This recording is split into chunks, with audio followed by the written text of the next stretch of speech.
নেত্রকোনার প্রত্যন্ত অঞ্চলের যুবক রিপন মিয়া পেশাগত জীবনে একজন কাঠমিস্ত্রি, কিন্তু সামাজিক যোগাযোগ মাধ্যমে তার সৃজনশীল ছন্দ ও ভিডিওর মাধ্যমে তিনি পরিচিতি লাভ করেন রিপন ভিডিও নামে।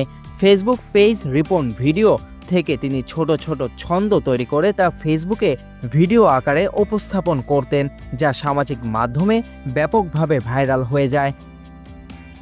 করোনা মহামারীর সময়ে তার কাঠমিস্ত্রির কাজ বন্ধ হয়ে যায়, ফলে তিনি অর্থনৈতিক সংকটে পড়েন।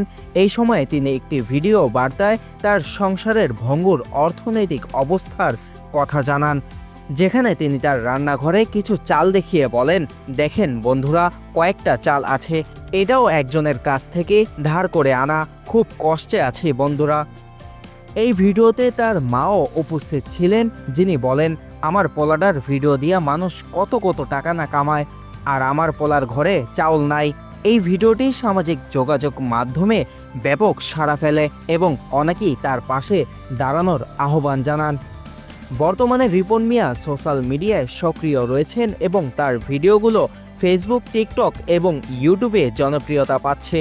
তার ভিডিওগুলিতে তিনি সাধারণ জীবনের অভিজ্ঞতা, হাস্যরস এবং সামাজিক বার্তা তুলে ধরেন, যা দর্শকদের মধ্যে ব্যাপক সাড়া ফেলছে।